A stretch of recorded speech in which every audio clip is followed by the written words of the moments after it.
Blind Melon frontman Shannon Hoon was found dead in the band's tour bus in New Orleans on Saturday afternoon. He was 28 years old. Imagine a rock star in his 20s, always filming. Not just for fun, but almost like he knew something was coming.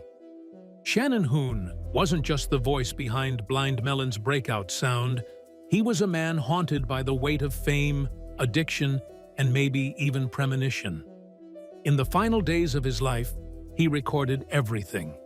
Literally. From hotel rooms to stage rehearsals to one eerie flight that ended in tragedy. And when you start digging into the autopsy report, it's hard not to feel like something's off. From the harmful substances found in his system to the silence around key details, it all feels wrong. But to really understand what went down, we have to go back to the man with the camera, filming his own fall. The self-documenting rock star. Now, who films their own death? And why would someone obsessively record their final descent into darkness? Well, Shannon Hoon did exactly that. And the story behind his compulsive self-documentation is far more disturbing than anyone could have imagined since the onset of Blind Melon in the early 90s. Let me paint you a picture of where this all began. Shannon Hoon was born Richard Shannon Hoon on September 26, 1967, in Lafayette, Indiana, a small town where everyone knew everyone else's business.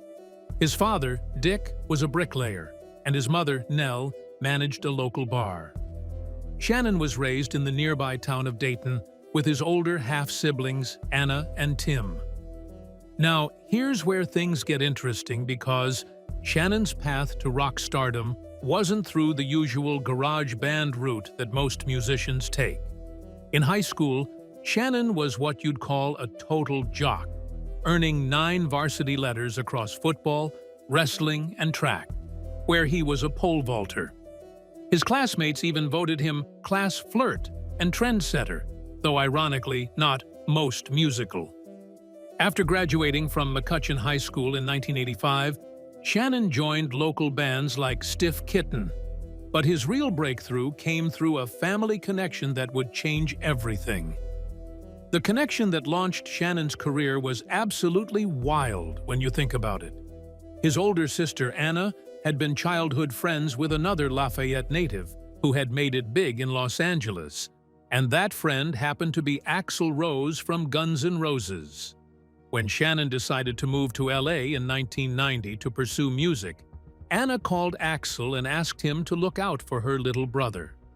This wasn't just a casual favor between old friends either, because Axl and Shannon developed a genuine friendship that would prove crucial to Shannon's career. While Shannon was in LA meeting musicians Brad Smith and Roger Stevens at parties and forming what would become Blind Melon, Axl invited him into the studio where Guns N' Roses were recording their Use Your Illusion albums. Shannon ended up singing backing vocals on several tracks, including Don't Cry, and Axl even had him appear in the music video. This collaboration between the two Lafayette natives was more than just a special guest appearance. It was Shannon's ticket to the big leagues. But here's where Shannon's story takes a distinctly eerie turn that sets it apart from every other rock star rise to fame story. From 1990 onwards, Shannon began what can only be described as an obsessive documentation project using a hi-8 video camera. This wasn't your typical musician filming behind-the-scenes content for promotional purposes or even casual home movies. Shannon filmed himself religiously, creating what essentially became a 5-year video diary that captured everything from mundane daily activities like brushing his teeth and watching television to major life events. The level of detail and commitment Shannon went through to document his life is absolutely astounding when you really examine it. He had to remember to bring the camera everywhere, he had to turn it on consistently, and he had to store over 200 hours of hi-8 tapes in a safe spot. His camera became what director Danny Clinch later described as his diary and his closest confidant.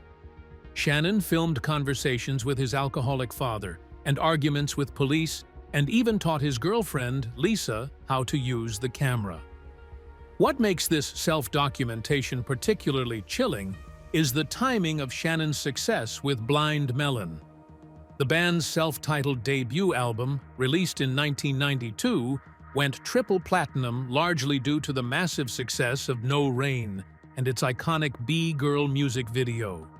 Blind Melon received 4 Grammy nominations, including Best New Artist in 1994, and they were also nominated for the American Music Awards. Shannon was at the absolute peak of his career, and yet he was compulsively recording what would essentially become his own death documentary. The timing becomes even more tragic when you consider that Shannon has just become a father. His daughter, Nico Blue, was born on July 11, 1995, just 3 months before his death. Shannon had filmed the birth of his daughter and was absolutely awestruck by becoming a parent. He had been telling people that he wanted to clean up his act and be a good father, saying things like, "I need to start caring for myself if I'm going to be the proper father." He even wrote a song called New Life on Blind Melon's second album, Soup, as a tribute to baby Nico. However, the most disturbing aspect of Shannon's filming obsession was revealed decades later in the documentary All I Can Say, which was created entirely from his own footage. The documentary shows that Shannon filmed himself right up until a few hours before his death on October 21, 1995. The final piece of footage shows Shannon in his hotel room, lying on his bed, talking to his girlfriend on the phone about his plans for the day. Within hours of that footage being shot, Shannon would be found dead on Blind Melon's tour bus. The psychological implications of this behavior are frankly disturbing when you really think about it. This wasn't casual filming or even artistic expression. This was methodical archiving of his own deterioration.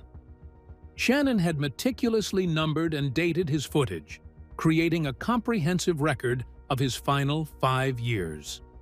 Some psychologists might argue that this level of self-documentation suggests someone who was either deeply narcissistic or profoundly self-aware about his own mortality. What's particularly unsettling is that Shannon seemed to have a special relationship with his camera, almost as if it were therapeutic for him to talk to it. There are moments in his footage where he mentions that life can end at any time, which hits especially hard when you know that his death is approaching. The final camera placement in that hotel room was described by documentary co-director Taran Gould as lazily dumped on a chair to show his further plunge into apathy. Shannon's compulsive filming behavior was way ahead of its time, occurring at the dawn of personal video technology when most people weren't even thinking about documenting their daily lives. Director Danny Clinch noted that Shannon was way ahead of the curve and represented one of the earliest moments of someone who was self-archiving his own life. This makes his death even more tragic because he essentially created his own biographical documentary without ever intending it to be his final artistic statement. Have you ever wondered what drives someone to record their darkest moments? Shannon's footage suggests he knew something we didn't, and what he captured in those final recordings would reveal secrets that even the official reports tried to hide. The final performance and hidden autopsy secrets. What if the official story of Shannon Hoon's death was deliberately incomplete? The night of October 20th, 1995, didn't start like a tragedy. Blind Melon rolled into Houston's intimate and iconic Numbers Club, ready to shake an audience hungry for their Soup tour. This wasn't a sold-out stadium spectacle, just a club show where you could see the sweat, catch a whispered lyric, and even smell the excitement. But what unfolded on stage that night would haunt fans and fuel whispers about Hoon's state of mind and what he left behind. Fan photos released in 2018 show Hoon on stage with that signature Bjork-style dress, stooped yet triumphant, a visual echo of his 1994 Woodstock moment. But fans who were there say the energy never fully ignited. You could feel it in Hoon's voice, camaraderie undercut by exhaustion. One local fan recalled a final comment that cut deeper than the guitar chords. Shannon looked at the crowd and said, "I don't know if I can do this anymore." A haunting farewell that left the room unsettled. That sense of heaviness carried through the set. Rather than the peak crescendo of a comeback, it felt more like a cold open to something darker. The performance ended, the lights dimmed, and that's when everything began to unravel. According to sound engineer Lyle Eves, Shannon left the stage, went backstage, and vanished into the night. Bandmates continued to the bus, while Hoon disappeared into a blur of after-party energy and, as we'll soon explore, a lethal combination of substances. Early the next morning, Eves returned to wake Shannon for a sound check at Tipitina's in New Orleans. There was no enthusiastic greeting, no rushed hello, just a man slumped beside his bunk. The silence on that bus is captured in Lyle's words, relayed later in the LA Time. "We went over to his bunk. He was lying there, unresponsive. Paramedics were called and ran checks, but Shannon was dead.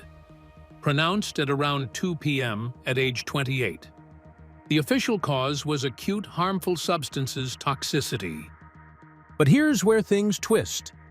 After the autopsy, whispers began floating from forensic circles and close band friends that there was more in his system than just harmful substances. The term speedball began to appear. For the uninitiated, that's a lethal cocktail, mixing harmful substances. You feel an upper and a downer simultaneously, creating a rapid heart rate and suppressed respiration. Spelled danger from day one. And when you read the toxicology report, experts confirm what harmful substance does. Deep cuts straight through the respiratory system, while harmful substances pull blood through your heart like a wrecking ball. Now, check this out. Official statements from the Capitol and early press releases stress it was a harmful substance overdose. That's it. But the documents we uncovered, specifically from Grunge's deep dive, reveal harmful substances metabolite consistent with use within 24 hours of Hoon's death. That doesn't mean he shot up on tour, but the chemicals were there, and significant enough that forensic pathologists flagged them. So why was it mostly omitted from public-facing reports? Health officials and the band agreed to keep it quiet, citing stigma or fear of fan backlash. Once harmful substances enters the conversation, press coverage goes from tragic misfortune to seedy underworld yarn. They wanted to preserve Hoon's image and marketing lines. So you've got this clash. The death scene on Hoon's bus was clean. No needles, no twist ties, no burnt spoons. It sounds like death to chew through coke alone. But the labs said otherwise. The contradiction is eerie. Bodies don't equate to science. They vanish. The scene is a silent snapshot, but the labs are forensic novels storing more complex stories. And here's the kicker. A speedball overdose can leave a scene clean, but a report screaming killing of a different kind. Let's bring you into that medical world for a second. Picture your body overclocked by harmful substances, the heart pumping so fast it's like a hummingbird on fire, beating you out of breath. Now, harmful substances come in and beats it down, depresses respiration, muscles relax, heart rate slows, and blood pressure drops. On paper, These harmful substances are fighting each other. In your veins, they're tag-teaming, a chaotic dance that pushes the heart into a dangerous, unpredictable rhythm. Autopsies say this combo causes far more fatal heart attacks than harmful substances alone. So even without visible paraphernalia, the speedball could, and often does, kill silently. Longtime band insiders say the presence of harmful substances metabolite was something they agreed to push into the footnotes. This was all still 1995, and harmful substances carried a heavier stigma than harmful substances because of needle use and public fear. So instead, it was spun as a harmful substances overdose, saving his legacy from falling into the same category as infamous junkie tragedies. Reddit threads from fans in Houston with zero scientific background have even speculated that authorities simplified things to protect the spoiling narrative. Permissions and rationales all fall into the same predictable, quiet corner. And yet, we're here, talking about what was left out and why it may change how we see his death. The autopsy also showed physical signs of long-term harmful substances abuse: liver scarring, nasal erosion, and slight heart enlargement, all pointing to a pattern of chronic substance use. The official statement said single event, but the body said something else. This was not Shannon's first rodeo with narcotics. It was just the worst round. That kind of chronic addiction shows up not overnight. It builds, wears you down, morphs who you are. And the medical examiner's notes paint that picture without saying it aloud. Now let's talk about fan testimonies again. Post-show, bandmates and crew told stories of Shannon behaving oddly, moments of clarity laced with moments of deep panic. One crew member recalled how Hoon grabbed his arm hard, eyes wide, muttering about how it was his last show. Tour mythology can exaggerate, but when multiple people nail the same timeline, it gets hard to ignore. We don't have Hoon's inner journal, but we have recordings. And that final tape, mixed with a speedball in his system, suggests maybe he recorded not just pride, but fear. So pull it together. He's at Numbers Club, visibly drained, hinting at, "I don't know if I can do this." He disappears into a night that ends with an unsettling silence, a clean death scene, and a toxicology report that quietly drops harmful substances into the mix. Mainstream line? Harmful substances overdose. Reality? More complicated, slippery, and heavy. And it raises the question, did media and authorities deliberately simplify Shannon's death to avoid the harmful substances narrative? Was it fear of reputation damage, plus the stigma still thick in '95? The evidence suggests yes. They preserved his image at the cost of full disclosure. They edited the story. And now, nearly 3 decades later, we're digging into what we were told and what we weren't. Did the media and authorities deliberately simplify Shannon's death story? The evidence suggests there's much more to uncover, but the most disturbing revelations come from analyzing what drove Shannon to this self-destructive behavior in the first place. The psychological puzzle and unanswered questions. What are they trying to tell us when someone documents their own destruction? Shannon Hoon's final years weren't just chaos in slow motion. They were disturbingly self-aware. This wasn't your typical rock star spiral. His story reads more like a real-time psychological breakdown, filmed by the victim himself. Because, unlike other artists who crashed and burned behind the scenes, Shannon pressed record over and over, almost obsessively. Take a look at his lyrics, and you'll see early signs. "I don't feel the sun's coming out today." That's not just a bummer line. It sounds like someone drowning in their own head. Fans online have long speculated that Shannon might have suffered childhood abuse. Some point to the patterns in his songwriting, the recurring themes of isolation, emotional instability, and helplessness. But here's the thing, that's pure speculation. There's no concrete evidence backing up those claims, and it's dangerous to retrofit trauma into someone's life just because they wrote dark lyrics. Still, psychology gives us a framework to understand this behavior. People who've endured trauma, especially the kind that festers quietly, often try to make sense of it through compulsive creation. For Shannon, that became his camera. It was like a confessional booth that never closed. He recorded joy and breakdowns, family life, and manic outbursts. The camera didn't blink, even when it should have. And that says something. What makes Shannon stand out from the usual rock and roll excess stereotype is that his chaos wasn't about fame.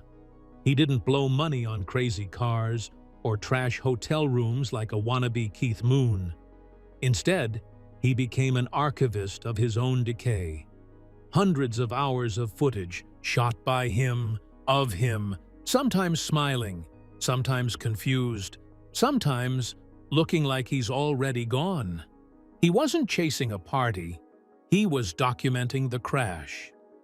And that's where All I Can Say enters the picture. The documentary is constructed entirely from Shannon's self-shot footage, right up to the days before his death. It doesn't add narration.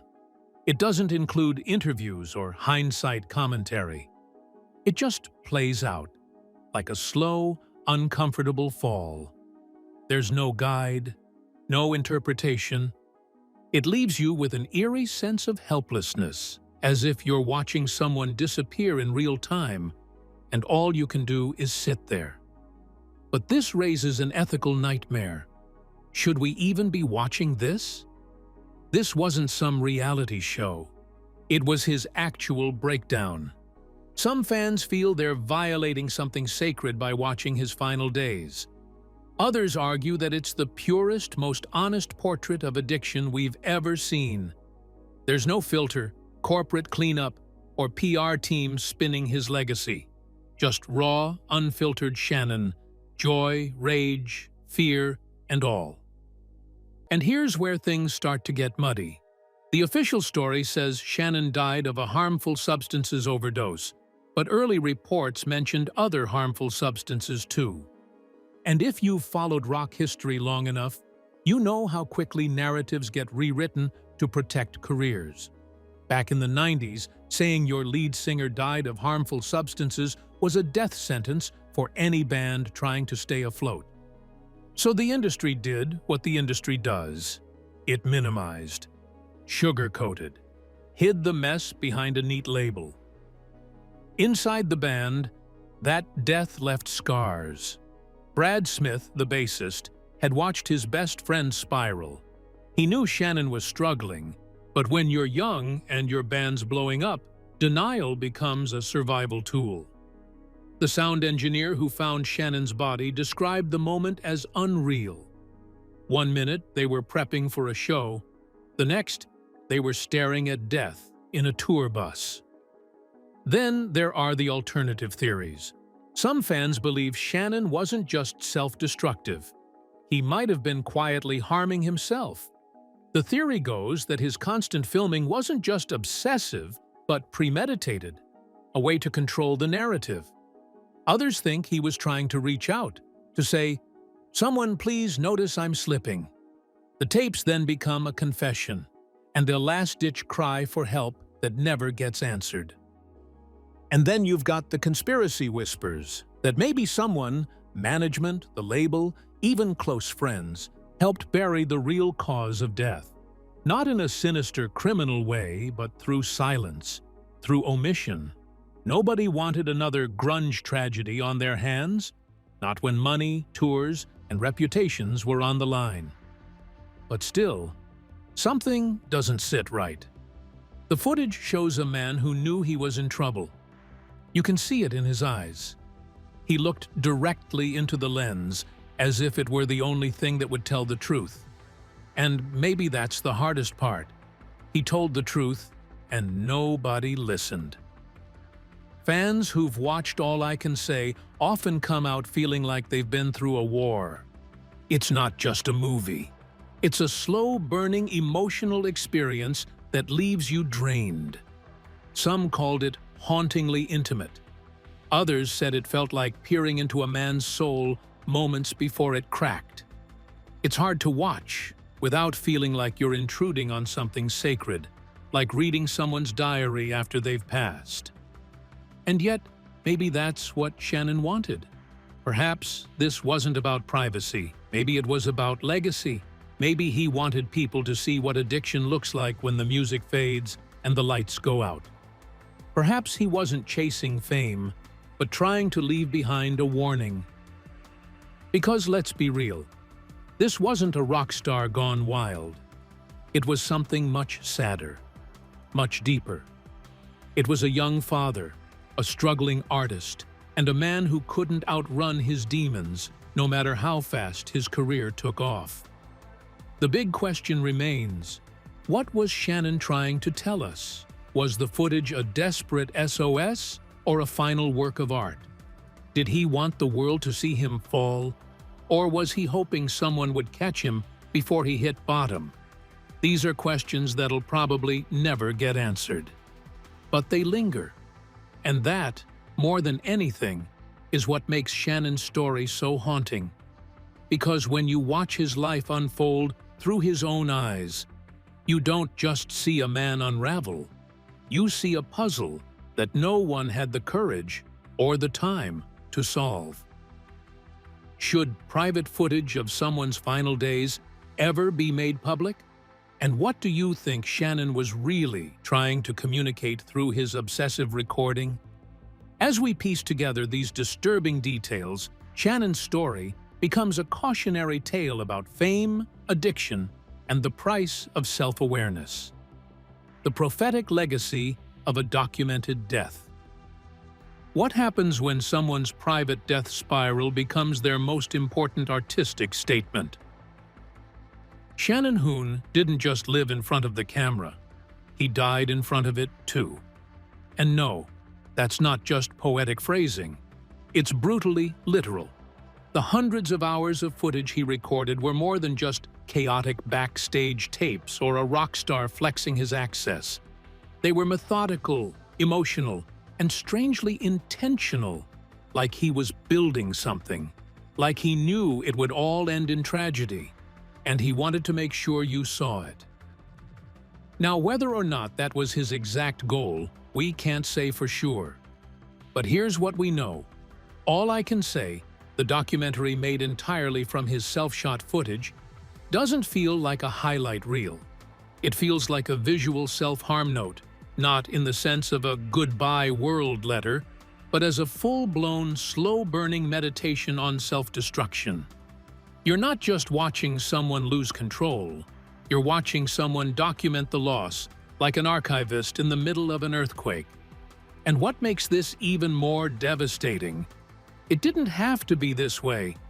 Shannon wasn't some anonymous junkie hiding in the shadows. He was the lead singer of one of the most promising bands of the early 90s. Blind Melon had a platinum album, back-to-back sold-out shows, and a style that set them apart from the Seattle grunge factory. But none of that could save him. And you really feel the irony hit when you see him film his daughter's birth with the same intensity he used to film his harmful substances binges. Same camera, same effort. But two completely different worlds. It's like he was split in two, half full of hope and love for his new family, half swallowed by addiction and despair. That contrast is what makes the footage sting. He wasn't just a mess, he was aware of the mess. He was recording it in real time. Compared to other rock star deaths, Shannon's is uniquely gutting. You look at guys like Kurt Cobain or Lane Staley, and you see a similar story, talent, fame, harmful substances, death. But with Shannon, the camera changed everything. We see it happening. There's no mystery, no speculation. He gave us the evidence, the emotion, the breakdown, shot by shot. And that makes it hit harder.